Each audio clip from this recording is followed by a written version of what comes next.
Hi everyone! So it's no secret that sketchbook videos are pretty popular right now. I've noticed that the sketchbook videos I've been making, people seem to enjoy, and I did say before that I wanted to continue talking about more tips that I have for sketchbooks, but there's only so many things I can say, but I did come up with some more, kind of based on some comments I got from people who left comments on my videos, but also just things that I've learned that I didn't even consider, and some of them might be really obvious. But I like to start off these videos always by saying things like, don't be afraid of your sketchbook. Your sketchbook is the place for you to draw whatever you want and to learn from your mistakes, and to just not be afraid and just let loose and draw whatever you want. And also you can try to make things look nice, you can work on your anatomy. It's just a place to draw what you want however you want, and try not to be afraid of your sketchbook.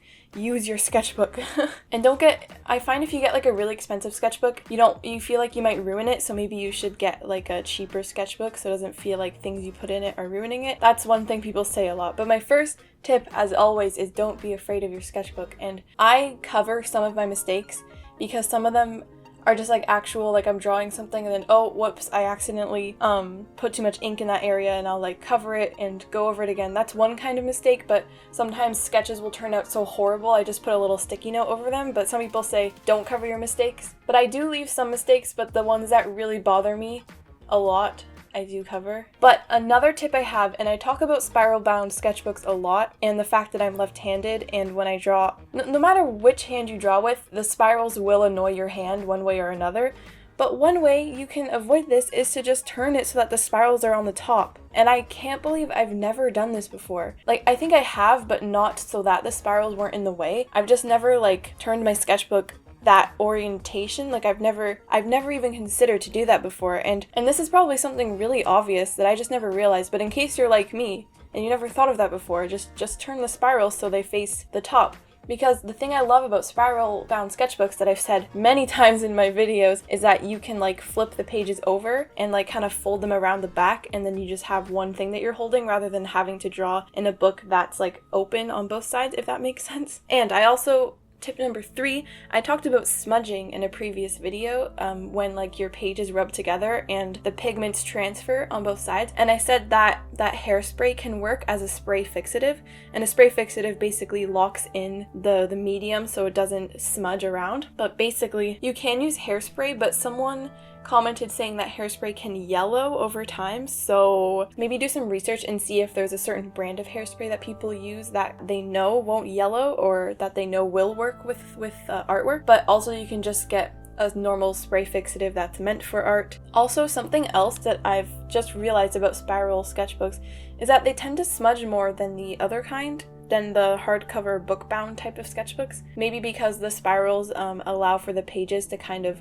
move up and down and rub together, so that's also something to consider. And someone also said that they put tape over top of their drawing once they're done with it, which I think is really interesting. I don't know if I like the idea of putting tape over a drawing because I'd be worried I would apply it wrong and the tape would like wrinkle and then I would tear the page. But if that's something you want to do, maybe tape could be a solution for you, just to kind of like seal in your drawing. I've never considered that before, but I thought it was an interesting point that some people might want to do. So thank you to whoever commented that.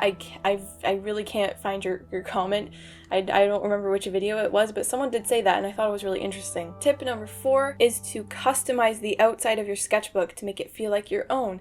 And I do feel like this is kind of an obvious thing. I've never really been one to decorate my sketchbooks. I've never really done that before. Like I want to eventually. I think it's cool that each sketchbook kind of has its own like personality, and whatever you were drawing in that sketchbook kind of represents like who you were at the time, or like what you were doing in your life at the time, like based on all the things you've drawn and your skill level. Each sketchbook is kind of different, and it's kind of like a different part of your personality. Or if you take a long time to fill a sketchbook, maybe different sections in your sketchbooks kind of changes as you get better and as you grow older.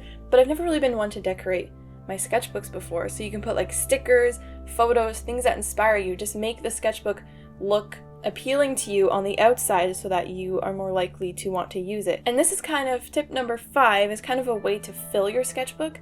And I saw this tip in a video, and I've seen people do this in real life as well, which is basically to like fill a page with a color or marker or paint or anything or watercolor, fill the page with like a gradient of colors or some abstract design, and on top of it do a drawing. So you can use ink on top of it, or pencil crayon. Maybe you want a base for your sketch. You can just fill in the whole page and then do your drawing on top of it, so you kind of have like toned paper or colored paper that you're working with. I'm definitely going to try this. I haven't really gotten around to actually doing this yet. Not like seriously. I kind of want to do it with pencil crayon. Like I might like do a dark background and then do pencil crayon over top, maybe with like marker underneath or watercolor, because I've been getting into pencil crayons. I used to not like them. I used to not like pencil crayons, and recently I've been actually liking them. I think I found a new way of using them, and I just recently did a pencil crayon sketchy drawing, and I really enjoyed doing it, so I want to explore pencil crayon a bit more. And the good thing about pencil is that it doesn't bleed through to the other side of the page, and it's also color, so it's a good way to color without ruining other drawings in your sketchbook. And tip number 6 is to take your sketchbook with you, which is also kind of an obvious one if you want to use your sketchbook a lot, but I would recommend getting a really small sketchbook, especially if you're someone who doesn't like to draw in public. The smaller the sketchbook, the more inconspicuous it is, and the less likely people are to stare at you or notice you. And if it's a pocket-sized sketchbook, that's even better. And I have this really small sketchbook that I got recently. It's very small. It doesn't have dimensions on it. How big is it? It's like 4 by 5.5 inches, and it's really thin paper. I'm just going to use pencil with it, but I want to do something with it one day, and maybe this could be my inconspicuous sketchbook that I take places. And you could even get a sketchbook smaller than this, and that would be even more inconspicuous. So basically, the general things that I say about sketchbooks a lot is to try to draw on them often. Try to not be afraid of them. Like I said at the beginning of this video, it is your place to make mistakes. It is your place to draw whatever you want to draw. It's your place to explore and experiment, and like your sketchbook is the one place where you can do that, or like on the sides of your notes at school. Sketchbooks don't have to be perfect. You don't have to put pristine art in them, but you can if you want. And you shouldn't have to feel like there's any rules you have to follow. You can use it the way you want to use it. And I try to stress this point in videos where I talk about sketchbooks because I think it's important for people to just like do whatever they want with their sketchbook. It's whatever you want it to be. Everyone uses a sketchbook differently, and it's so fun to look at other people's sketchbooks. If you get the chance, definitely look at other people's sketchbooks in life. If you have any art friends, or if you're going to go to art school, try to look at people's sketchbooks because it's so fascinating and it's a lot of fun to see how other people approach it.